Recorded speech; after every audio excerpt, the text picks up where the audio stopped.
Hi there, Dominic, the CX guy. Nice to see you again, or welcome to my channel. I was absent yesterday. I had a bit of a cold. I had a test, and it's not you know what. So that's why I was away, but I'm back now. Quick intro about me: Zendesk consultant with 8 years of experience, 2 years as Zendesk partner. I've recently completed a subcontracting agreement with Zendesk, where I helped with system optimization projects, which I would like to discuss today. So if you haven't seen it yet, there's a video I made a couple of days ago. It's about system optimization and my take on how to do it. It's a bit long, it's an hour and something. It's on my channel. It will be linked in the description. Today, I would like to focus on more on the process, because I feel that that is the most important thing that you should take away from this type of interaction that we're doing right now. It's something that I've used while working at Zendesk, and I've been using in the past as well. So Zendesk reinforced it and said, yeah, this is cool. We like it. Do it. This particular example, I'm going to share my screen in a second, and I'm going to share about what exactly I have in mind with the process. This, I will focus on the process and what comes out of the process. So out of this process comes a going forward recommendation document, which I will be going through in a bit, like after I walk you through the steps from the process.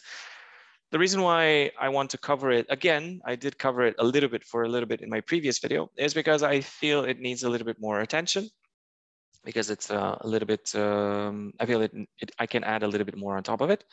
So the way this works, I share my screen, we talk about the points, and then you maybe ask me some questions in the comments. Before I share my screen, please like and subscribe to my channel, or consider doing that, because I'd really appreciate it. And I want to bring forth this knowledge sharing to as many people as possible. So you liking it and sharing it, or subscribing to my channel would be very useful. So share my screen. Okay, I don't know if you can see it. Okay. So, okay, this is the going for recommendations document. Let me open my my Evernote. Okay, so the Zendesk optimization process starts out with an account health check. So an account health check is a review of how your system is set up. It's essentially, I have shared how one looks like. It's going to be as well in this description, so you can have a look. It's an assessment that I do. It's a health check, or a review, or an audit of your account, of how it is set up. I will follow up next week with a video on some fun tools that I've discovered that can help with this process. So in doing this health check that I recommend doing, you are able to see, let's say, the low-hanging fruits. I know that's not a very nice way to characterize things that you can fix in your Zendesk, but you can spot like very quick fixes. You can create a short-term plan, a medium-term plan, and a long-term plan, and be able to essentially have a better understanding of how your system is set up. This is essentially going through all of the business rules, all of the security setups, and all the other setups of your system, and how it can impact your day-to-day workload. It is very important to do this every 6 months to a year. Recommended. I think that if you do it once a year, or once a year is fine. Once every 6 months if you use Zendesk very intensely, or if you have high fluctuation of people coming in and leaving your company, it's best to do it maybe every 6 months. Then what you need to do is team shadowing. Team shadowing is essentially you, as the name suggests, you shadow everyone's process of working. So this is something that you do with various team members from different departments. So if you have one or multiple groups, you essentially go in, you shadow their day-to-day work, like what would a day in their lives of working on in Zendesk would look like. In every department, I know it's time consuming, but this is what would actually make an impact. So if you want to do it right, you have to follow some strict, not some strict, but some guidelines, and this is one of them. Team leader shadowing, after you concluded talking to the various team members, which, by the way, they know your product inside out. They know it the best. If you want to improve your product, go and talk to your team. Like you won't believe how much information you gather from there. And it's priceless, to be honest. If people would pay more attention to agents in the work in Zendesk and their feedback, they would be much better off than just trying to maybe bring forth features that are not even useful. So this is just my 2 cents on it, because of this, what I've been able to gather during my experience. Anyway, team leader shadowing, same thing, just you have to keep in mind and be mindful of how team leaders go about their day-to-day work. And yeah, the more, let's say, detailed you do it, the better. Then admin shadowing, again, you'd have to, let's say, sort of a hierarchy, have to do this with the agents and see exactly what they are doing and how they're doing things and what are their hurdles. Then you have to have discovery calls about the system setup where it needs to be, right, with everyone who is a decision maker, project sponsor, and preferably admins as well.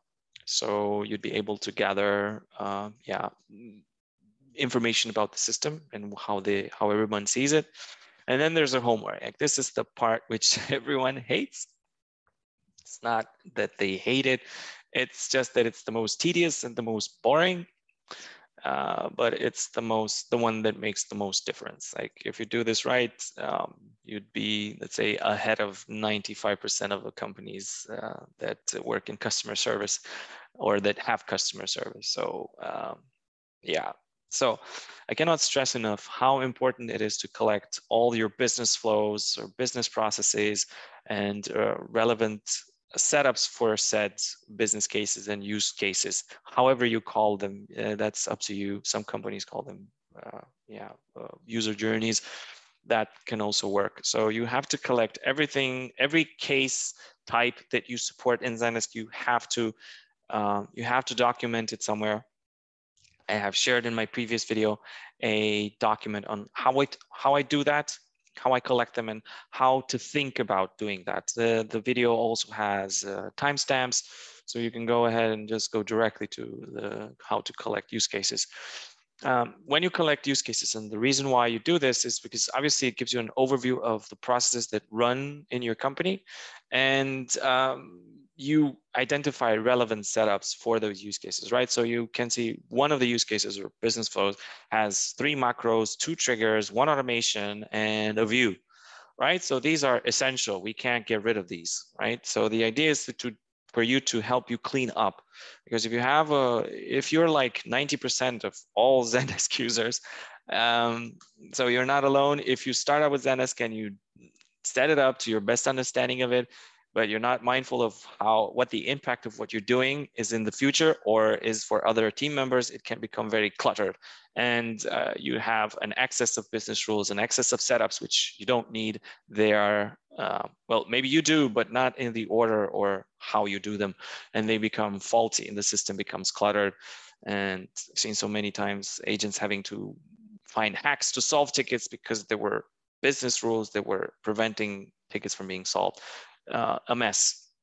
This company that I specifically have in mind right now is this company that had upwards of 300 agents, 2 teams that had been, no, it was the 3rd team that I was doing this cleanup with them, this system optimization. So first team came in, set it up, set about 200 triggers, 150 macros, 50 automations, and then a second team comes along, no documentation whatsoever, what was done in the past, and and then they come in with their limited understanding of Zendesk. Nobody wants to see tutorials, nobody wants to learn new things because they obviously have another job and managers to respond to. So they set up Zendesk how they best saw fit, and then added another 200 triggers, another 200 macros, another 50 automations, another, I don't know, 50 views. And then the 3rd team came and did the same. And then it's like, okay, God, this is too much. We have 600 triggers, we have 150 views. So you can only see 12 views inside Zendesk as an agent. So imagine 150. Wow. So too much is not enough. So the less is more. This is my creed. but obviously achieving less is the hardest. It requires the most patience, full stop. It requires the most patience. Yeah, so we documented these use cases. It served as a, let's say, a bibliography or library for anyone joining the team and seeing all of these flows laid out and all the business rules that were relevant to those. And the rest, which is not relevant to the use cases or the business flows or the user journeys, you can just delete, because that's the cleanup. That's exactly what results out of this tedious, ugly process, which doesn't involve only one person, right? Everyone has to contribute. And then the cleanup, that's the homework, right? But this results from this. So you do this right, you get a cleanup, you have a fresh start. Everything is a lot more easier to breathe. And then this is the part where I want to walk you through is the going forward document, which is something which results, so this is a guide to what the team needs to execute if they want to improve the system. So this is a recommendation document which brings everything together, like everything that has been discussed in here and has been documented and discussed and well, yeah, debated on, goes in this document. And I will walk you through what one looks like. I've done this in the previous video as well, but I feel I need to do it in a little bit more detail this time. And then there's a collaborative configuration. So this is something which I would be directly involved in. So right, so in many system optimizations, customers is like, yeah, I don't have the bandwidth to do it, or I don't know how to do it. Please help me. Obviously, this can derive into maybe some knowledge transfer as well. Like I make the setup or I make some fixes, and then we have a call. I share why I did that, what the impact is, what the best practices are. And yeah, so anyway, I don't want to make this longer than it needs to be, because I tend to have my videos tend to be too long, maybe, or I don't really think so, because I've gathered a lot of knowledge and I want to share it. All right, so now let's go and see the going forward document and what it looks like. So I have this example here. I have it in my browser opened up for you. So I hope you can still see my screen. This is, yeah, blurred out the number. Oh, sorry, the company name, optimization, going forward document. So then what this is the documentation. Oh, sorry. Contains the optimization recommendations based on the, oh my God, why is everything jumping around? Yeah, based on the workshop sessions held, like this is when it happened, as well as an independent account review. It works in tandem with the system optimization workbook, which is where we collect the use cases, which includes more detailed next steps, notes, and configuration tracking. So what this document will be used to is to consolidate strategic optimization recommendations and notes from recent meetings, provide the context and narrative behind optimization opportunities, prioritize areas of focus for the optimization. Small parentheses, I don't video edit my videos, it's obvious. Reason for that is because I'm busy enough as it is, and I want to bring this knowledge to you without and not waste time with video editing. I know how to do it. I'm kind of sloppy at it. And the main reason is like real life has no video editings. Real life conversations are like this, like where I babbled a little bit on reading this text. I just go back and read it again, or just say it again. It's normal. Anyway, it's just like, I don't know if anyone ever actually watches this, but anyway, I respect you for being here if you are. And then account review. So it's the inventory of account setup, which I have described in my previous video. You can find it in here. I'm going to share this document. All of these documents, they're open. I want you to see them. Just to finish off, inventory of business use cases, and this is the link to it. You might want to have a look and see what that looks like. I want it to be as self-explanatory as possible. If not, my email will be linked in the description as well, and you can shoot me an email and ask me questions. I'd be happy to help. Given that I finished my subcontracting with Zendesk, I do have some time available, and I am happy to answer some of your questions. All right, so document legend, customer, what it contains, and what you will be seeing, like these visual cues, is we will be discussing configuration items for customer experience that impact your end users or your customers. And so the idea is that to make it easier to submit a ticket or improving notification. So what you bring, what your communication looks like with your customers, it has to be top notch. The experience has to be seamless, easy, and accessible. So it's, yeah, in my view, self-explanatory, but I hope it is for you as well. So I also talk about agent experience, so configuration items that impact the experience of your agents that work in Zendesk, such as surfacing important customer information or streamlining the views. So it's very important that agents have an easy way of recognizing tickets that they need to work on, that they are categorized well, and that they have no hurdles into working on their what they need to work on, right? So the agent experience is equally important as the customer experience. Also, if you have a happy team, then you have happy outcomes. Somehow, an agent's internal piece or internal hurdles or internal anxiety is being transmitted to the end user, and that experience won't be as fruitful as you'd want it. So happy agents also, or happy, or I don't know, that I don't need to tell you this, like happy people make happy good results, right? It's just like 1 + 1 = 2 ABCs. I'm surprised at how many people don't care if their staff is happy. It's like, it baffles me. Admin experience, like configuration items that impact the experience of your admins, people who maintain your Zendesk, such as simplification of business rules or improving reports and track trends. Very important to do.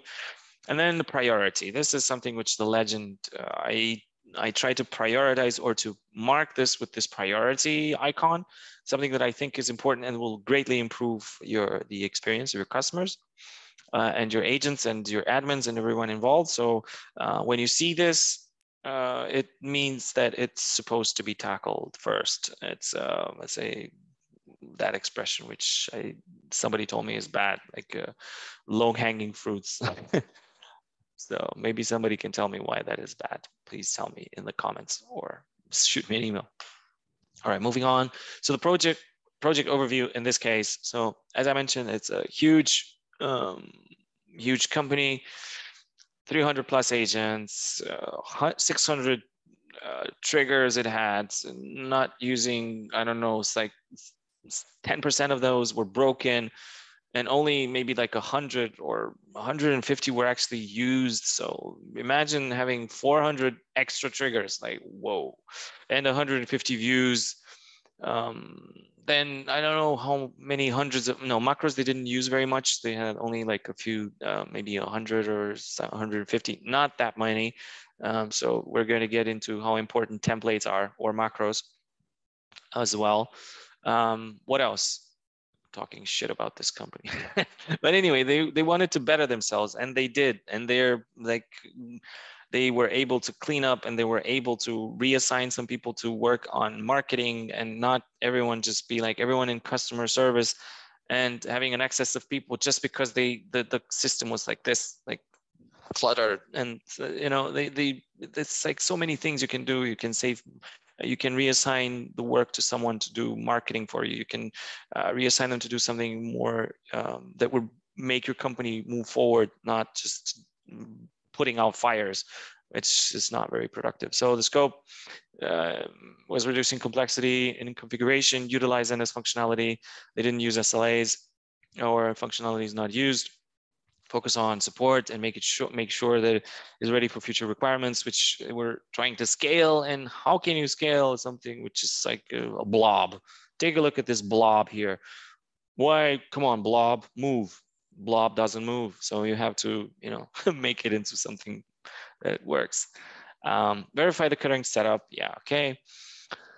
Objectives, so yeah, improve key performance indicators or the NPS, Net Promoter Score, first reply time, one-touch ticket, first resolution time, right? So first reply time, oh my God, because of faulty categorization, tickets would be lost in the 150 views and agents had no idea where to look for tickets. Like, I don't know what I'm doing, man. It's like that dog in a meme, like with the dog in the key at the keyboard saying, I have no idea what I'm doing. It's exactly what it was. So yeah, first reply time through the roof, very bad, not good. First resolution time, so the time it takes for the ticket to be solved from the moment it comes into the system until it's solved, also through the roof because of this reason, because of first reply time, right? So bad, very bad. Then NPS was like, no, dude, I'm not going to recommend you to anyone because you're taking so long to reply, like a first acknowledgement to acknowledge my request, not just like a robotic acknowledgement, but like an actual human saying like, yeah, we're on top of it, or we need more info. And then first resolution or resolution time, right? So how much it takes, long it takes for the ticket to be solved. Increase self-service, like this is my favorite. Can't stress enough how important this is. Easier configuration and change management of Zendesk, yes, because they were going through a transition. So a third team was leaving and a fourth was coming, right? So they had 3 teams doing stuff which no relation to one another, no connection to what the other team did. And they wanted the 4th team coming along to be like, okay, we're like, let's do it right, because this can't work. And yeah, anyways, let's see. All right, so account details, yeah, whatever. All right, so let's talk about the first one, customer experience recommendation. So if it was a customer complaining that finding it difficult to find forms in order to submit a request. Like, how frustrating is that? I visit your website and I can't find a form to submit my query, or I can't find an email to submit to send you something, or I can't find a way to get in touch with you. It's like, man, this is so frustrating. I mean, I get it. You want people to read through your knowledge or to, self-serve, but if you don't have a knowledge base, you're just pissing people off. Just like make it obvious for people to be able to get in touch. Like, don't try to hide a faulty product, because they're going to find ways to shame you on social media. We live in 2021. It's like, this is a discussion stuck in the past. Like, people can just ridicule you in the open marketplace, like people met in the center of the town. This is how social media is right now. It's like the social center of the town, and they go in and post something about you, and then everyone gets involved in that, and they basically give you very bad feedback, and it causes a lot of people to drop you. So yeah, make it obvious for customers how to reach out. In this case, use web forms, and they are provided by Zendesk. You can customize them to match your branding. They're amazing. And people can categorize their requests and just submit a request to you, and it's easy. Okay, so problem was like the difficulty customers having to submit a request using a form. Recommendations and resolutions options. So yeah, make sure the submit request customer CTA is a bit more obvious. And then add the ability for anyone to submit a ticket, even users that have not signed in. So this is also important, like allow everyone to submit a ticket. Because of security reasons, yeah, you might want to just maybe, allow only users that are verified to submit a request, because this protects you against maybe spam bots or malwares and etc. So it depends, but yeah, in this case, customers were relatively nice. Categorize the request based on the location the user has selected in the front end, and have a step-by-step navigation. You can also do that with a bit of HTML, CSS, maybe a bit of JavaScript. Doesn't take too long for somebody in your team who's a developer. I also have developers in my team, so it's easily done. But categorizing the request, like what kind of request it is, what's your location, what's your, I don't know, maybe use like a, okay, I don't want to get into the more details of data capture, because I cover that in a little bit a little bit further.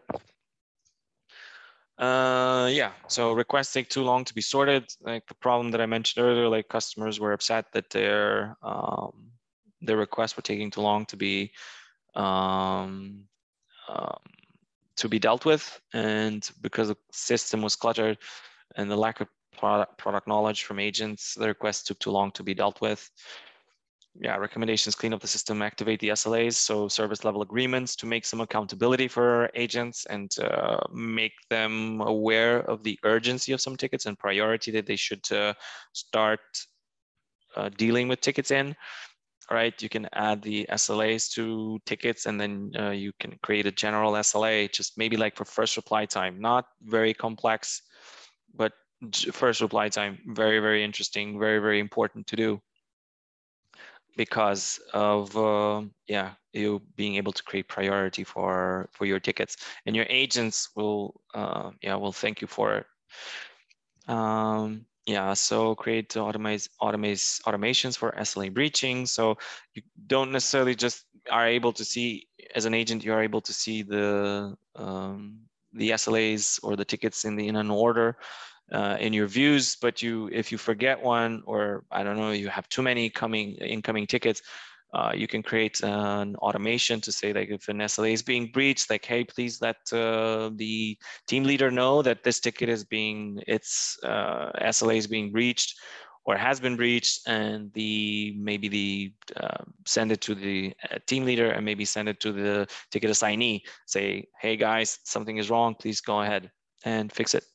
Yeah, and train the agents obviously to be able to handle some type of request faster through either chat or phone. It's all down to specifics of the company. So how you get this intelligence is having someone who's experienced and can give you these recommendations. Hi there, I'm Dominic. I have some free time, and I do have all this experience. Agent experience recommendations. So what to do to make agents' lives better, right? As I mentioned, it's very important to take care of your agents. I like to be able to use chat to sort out some requests on the spot. So an agent was, in this case, was mentioning, like, some people write to me, and yeah, this is a shadowing, right, that I did. So some customers write to me, and then I ask, that's this specific request, for example. Most of my requests that I deal with are these things, yada yada, which were, I don't know, 2-3 things, and 2 of them I can handle them much faster, because normally it's the same process. I have to ask for a bill or an invoice. Customer gets back to me, like, I don't know, when they see the email, in 2 days to 2 hours, whenever, and then I get back with the same answer after I see that bill.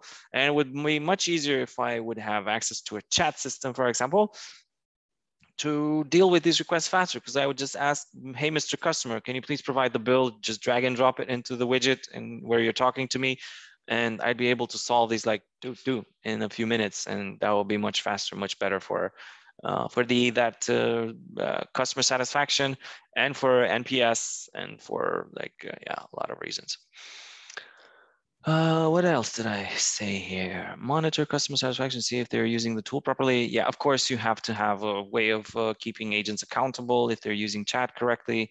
Monitor backlog for certain types of tickets in comparison with traditional ticket handling, like, to see if you're actually improving, right?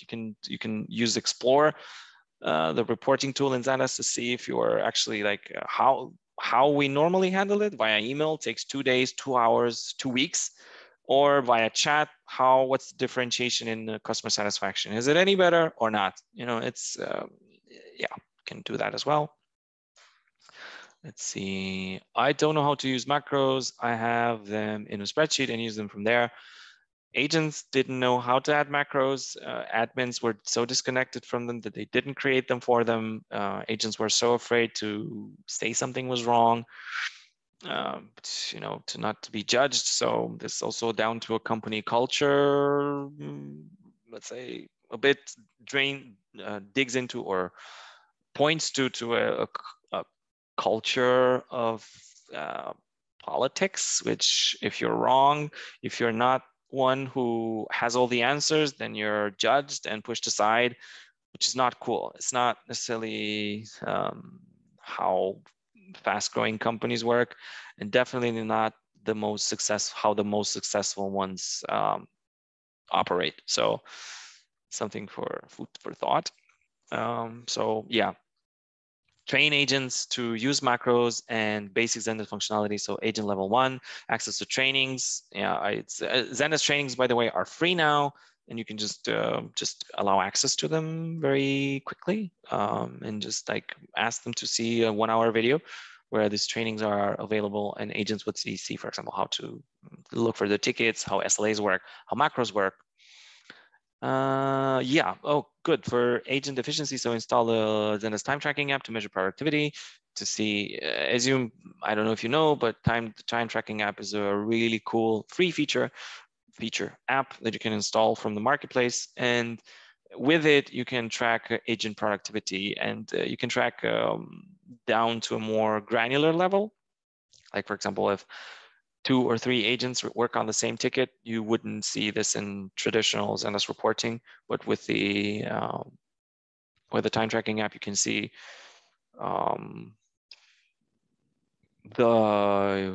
sorry, I need to drink a coffee.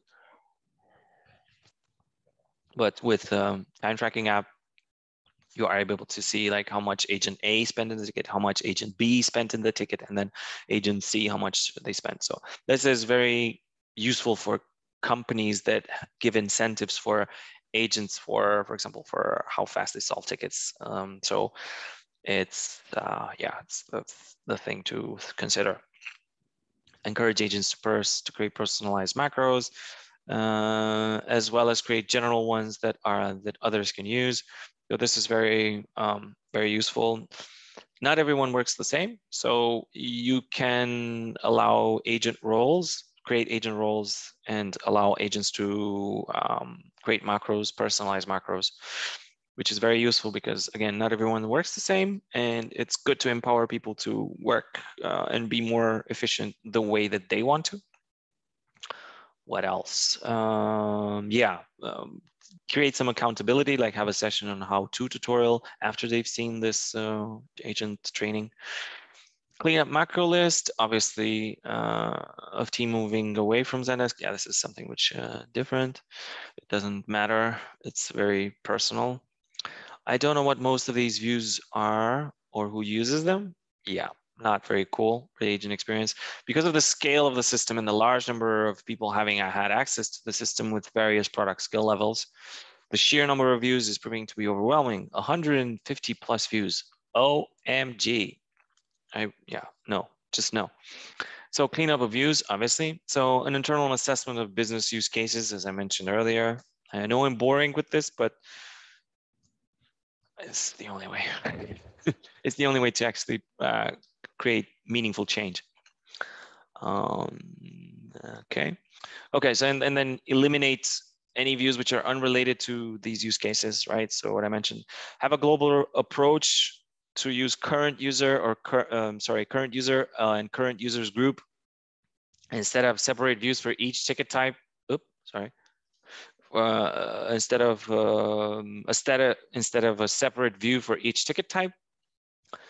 Also encourage agents to create personal views after they've had their training as well, like exactly like with the macros.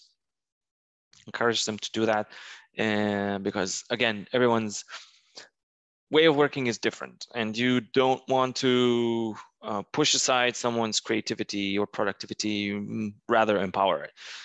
Another reason for this, you have, as an agent, you are only able to see 12 views on the left-hand side, right? Or queues, or whatever you want to call them, filters, whatever you call them. In Zendesk, they are views. But below those 12, you have some additional space where you can create personalized views. And you can have an additional, I believe, 8 views extra, which you can just use like for your sake and filter out your tickets that you want to see, that you know how to filter. For example, you come into the office early, you deal with these kind of tickets because they get you in the mood, and then you deal with some other type of ticket. So that's encouraging people to work, empower them to work well or better, more efficient. I have a very simplistic approach to global views. So unassigned tickets and my tickets. Oh man, I've set this up for this big companies, like 500 plus agents, international, like spread out all across the globe. So it has unassigned tickets. There's 2 views. Oh my God, I'm so proud of it.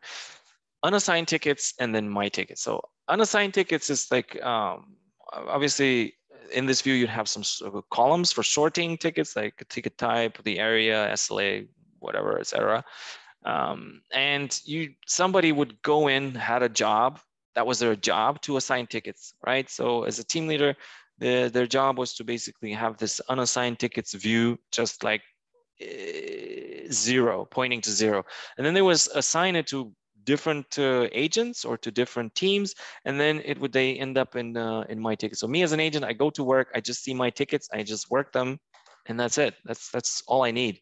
I don't need more than 2, to be honest. So I can, where don't I know how to click on these things? Here we go. So unassigned tickets is something which has the current users group in it. So I am able to see tickets that have been unassigned, but only in the groups that I'm a member of, right? So if I'm a member of only, imagine, for example, this company had the approach of creating granular groups. So if you step back a bit, and this is what I really liked, is like, for example, the more groups you have, and the more granular they are, the less views you can have, because you can just use these global current user or current users group features from Zendesk. And essentially, the more granular your groups are, the less views you need. The more broader your groups are, right? So you keep everything like broad and, let's say, support, so billing, product, the more views you need, right? So the more granular views you need to see appropriate tickets. So if you have a system in place, which is granular groups, like this, would give you an example. So this company, like, as I said, 500 plus agents, 120 view groups, but just 2 views. And then obviously you could create for yourself more views if you needed them, personal views. So they had, for example, team operating in Spain, one in Germany, one in EK, one in France. I don't want to go through US and Canada, whatever. Doesn't matter. Like in a lot of countries, like 24 countries, huge. And what they did is, like, what we did is essentially is set up the system, and we have, for example, billing Germany, accounting Germany, products Germany, and then I don't know, returns Germany or orders, right? So you had like 4 groups, and then the 5th, which I can't, it's I don't know, I failed to remember right now. But then we went ahead and created billing France, billing France, product France, order France, and then billing Spain, order Spain, etc. And in each country, we created these. For each region, we created these groups, and it added up to a lot of groups. But the great takeaway is that we had only these 2 views, and obviously a lot of room for agents to just create whatever they needed extra, just for them to follow, and also for team leaders to create views which are specific to their team. And imagine you have all this pre-space, you just create some additional views to cover that. That's amazing. All right, moving on. I'm just going to skip this one. Ooh. Okay, so because agents were allowed to reassign tickets back to the group level, they skipped the queue for high difficulty tickets for other agents to pick up. So this is a very common thing. Agents are sneaky sometimes, and what they do is they skip tickets and leave the most difficult ones for someone else to deal with, and it's not very nice, right? How to counter this is to either, for example, use the play button feature, so agents take tickets in a random fashion, or as I mentioned earlier, you have somebody who assigns tickets and that's it, and agents are not allowed to reassign back to the group. Or you can create, like, for example, a business rule to assign tickets to the first person who replies to the ticket, so they are automatically the ticket assignee, or the person that just updates the ticket. You take it even further, like if the agent tries to reassign it to the group level, they will still be the assignee, right? So it's, yeah, they like kind of can't get away from it, which is good because in the case of agents that, for example, don't have enough experience to deal with a ticket, they can just ask someone, and then after the experience of learning, they will know how to deal with the ticket, right? So yeah, it's very useful moving forward. It's like an investment in the future. Remove the ability to assign tickets back to the general group level for agents, for regular agents, and only allow team leaders to do that, right? So if you're an enterprise, you can create user roles. And for regular agents, for example, you just disable this ability, right? And you just leave it out for team leaders. Done. Yeah. All right, so another one for agent experience. Okay, so this is a very personal, I won't even get into it. People using the on hold feature instead of the pending feature, because that's how they understood Zendesk works. Zendesk, dire need of a Zendesk training, so I don't even want to go in that because it's a very self-explanatory one. Admin experience recommendations, right? So I don't know how to use the, I don't know who uses the setup, views, groups, tickets, field, triggers, automations, right? So in doing that, when I did the admin shadowing, this is like the most relevant thing that admins were telling me. They were so disconnected to from the other teams that were part of that system, which they had no idea what those things were. So they had to do an internal, they had to do some internal meetings, and they have to discuss, like, what is this? Do you use it? Don't you use it? But only after doing that collection of business flows and use cases. That's, again, coming back to, like, I know, very boring, coming back to the same thing, Dominic the broken record. But yeah, it works. All right, I'll go back. Yeah, and then clean up unused data collection, productivity, and business rules, because obviously if you have the business cases collected somewhere, you can just see what is not relevant anymore, just like delete it. Okay, and this one is interesting. A change management process to put in place for other teams to participate in the cleanup. So for example, you would have a way of, for example, creating, I recommended using, for example, Zendesk forums, just to make it easier. And you would create for example, a group, and for whoever was a team leader or a decision maker, and ask, like, okay, I'm thinking of removing these 10 triggers. Anyone knows them, needs them, any relevancy that haven't been used maybe in like 2 months? And people would participate and say, yeah, this one I still use, or blah, blah. And obviously the same type of approach for automations and macros and everything that seemed to be not as relevant, right? So yeah, change management process. This, because it was a big company, it still is. It needed this type of approach. So it's very tailored to their ability to, yeah, process information. Configuration and details and decisions. Okay, I don't want to focus too much on this because I've already kind of dealt with or dived into what is relevant. Like the general aspects, and these are mostly, how should I call them, like very specific to this company. So they won't be necessarily all that interesting. There obviously is some things which I can talk you through. Let's see, for groups, consistent naming.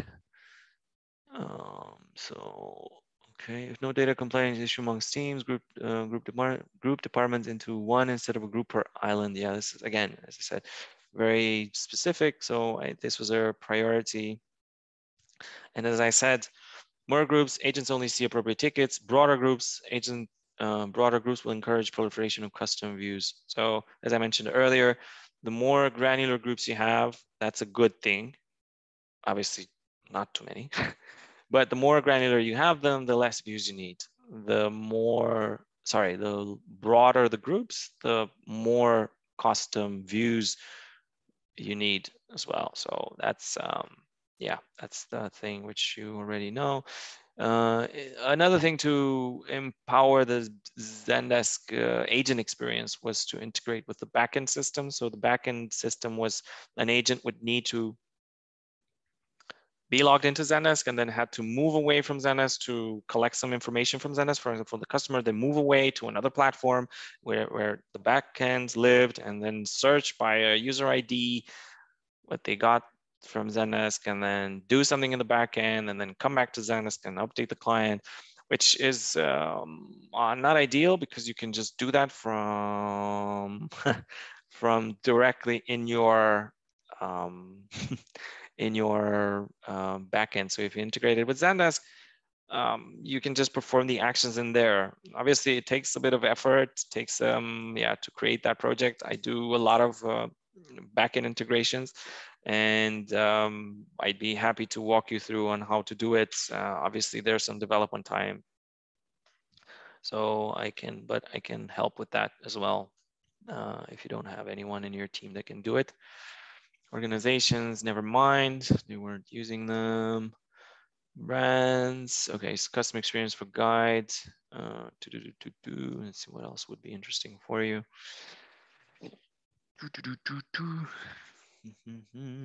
Okay, people to encourage them to use a ticket type task. I don't know if you're familiar with that.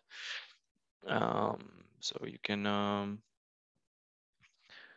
can essentially, no, sorry, here I was. So a ticket type task, I don't know if you're familiar again, but if you have like something which you need to do as an agent, you can just create a ticket for yourself, give it a ticket type task, put a due date, and it's just like a project management tool. So it's very useful. Let's see what else could be interesting for you here. Oh yeah, using side conversations, very interesting to communicate with third parties and yeah, or whatever. Instead of a form or using a child ticket, which a child ticket adds to the overall backlog of tickets, which is not cool. Yeah, and using conditional fields for forms, right? So you don't have to create like a form with, if you need to, for example, if you have a form and you have like 20 fields that a user has to fill in, that's a little bit overwhelming. An agent might just drop in the middle of it and say, you know what, fuck, it's too many fields. I don't know, maybe some other day when I'm going to be working for this company, not now. So you don't want to scare users. As a rule of thumb, like 7 to 10 fields is fine. Users will go through with it until the end. But for this, you can use conditional fields. So you just ask them like a step-by-step, so it doesn't look overwhelming. You just show them like 2 or 3 fields and say what type of request it is. Is it an order? Boom, shows you an additional ticket field. You fill that in as well, gives you another one, and you create this like a nice step-by-step, or you just show like relevant fields according to the ticket type.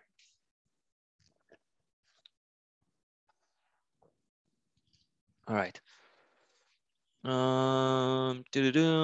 Yeah, very specific. Yeah, so no need to assign a tag to indicate what group the ticket belongs to. This is again down to Zendesk training. Tags were added. So in this case, like 90 plus triggers could have just been like out the window just by that quick fix. Another thing for triggers. Oh yeah. So you have like a short-term approach and a long-term approach, as I mentioned. This is down to like somebody who can make these recommendations. It has a lot of people, somebody that has experience to guide you through that. Hi again, my name is Dominic. I'm a consultant and I'm good at what I do. So yeah, this is long-term and short-term approach. There's also a medium-term approach. Automations, yeah, some flows. Bump solve ticket. Now this is very useful. A way of reaching out to people that were taking too long to respond and say like, do you still need help? Sometimes users tend to take too long to get back to you, or they forget the issue resolves itself. So yeah, I have a post on how to do that. That bump like you can either create like an infinite loop of always reminding users like, hey, we need your input on this. Depends on obviously the type of business you run, but you can limit it to maybe 2 touches, 1 touch, 3, 4, however many you want. So yeah. SLAs, yeah. So SLAs, I mentioned earlier, are very useful to create prioritization. It depends on what kind of business you have. Sometimes you have you have a commitment to some of your users, to a section of your user, a segment of your users, to cater to them faster than someone else, or you just create like a general SLA type of approach, which would yeah, encourage agents to answer faster, and as a result solve the ticket faster, and as a result improve your customer satisfaction, and as a result improve your NPS score, and so on and so forth. So views, cleanup. Yeah, I made that suggestion. All right, so this is what feeds into what I mentioned earlier with having less views. Macros. Yeah, okay, so I kind of guided you through these already. Yeah, okay, so using contextual workspace. So this is for those of you who don't know, the contextual workspace is a feature from Zendesk, which is relatively new, but this purpose is to empower some of the agents to only see tickets that were relevant to some type of request, right? Based on region, based on, I don't know, skill set, etc. You can just see specific forms and specific macros relevant to that type of, let's say that this user sec or sorry, contextual, let's say, scenario, right? So agents dealing with from France, dealing with some tickets, they just need to see French macros, for example, or macros that are relevant to France and forms that are relevant to France. So this was something which was useful to use. And then AnswerBot, yeah, it's the tool, the AI tool from Zendesk, which leverages your knowledge base to yeah, to answer requests based on the keywords that your users are reaching out with. You can use it as in your chat bot, in your chat, as well as in your support system. So if somebody writes a using a form or using email, the answer bot goes in, reads the keywords, or based on the keywords, goes to your knowledge base, does a nice little dig, then suggests some 3 articles. If any of those are relevant, it's a good experience. The customer can give feedback and say, yes, these were useful or not. Agents can also train it as well and say, use this article or don't use this one. And yeah, it learns as it goes. The more it learns, the better. Assign someone to monitor answer bots and create knowledge-based articles based on repetitive queries. So this is a part of a long-term thing that I suggested. So long-term considerations, this is what came out of it. So yeah, creating that workbook for account setup. Yeah, introduce them in the document, and everyone will be in the loop with what's in the system. If somebody leaves and someone new comes, they will know what is going on. Training the agents and admins, and then this one I think is very important. So create a new job type for ticket assignment and knowledge-based creation. So knowledge-based creations is a very undervalued and overlooked approach. Because the more knowledge base you have, the more the answer bot, like this tool, can go in and dig through your knowledge base and just respond to queries by itself without the implication of an agent. So less headcounts in your team. Less headcounts means company money saved. And also, yeah, customers being more happy, because for some reason, 70% of people prefer self-serving than they prefer talking to a real human, which is disturbing, but we got to get with the times. We have to, this is like the universe we're living in currently, but that's what That's what the numbers show. 70% of people prefer self-service than they do being in touch with a real person. So anyways, this is say me walking you through this document, which I am very happy to have shared with you. And this is to give you a little bit more insight into what you can do to improve your experience within your team. I know that each different business is different. Some of these rules of thumb work for everyone, not in the same manner, but they do work. So I hope this was useful. I will hopefully see you some other time as well. So let's see, how much time do we have? Oh my God, I'm over an hour again. Anyway, hope this was useful. See you next time. Bye.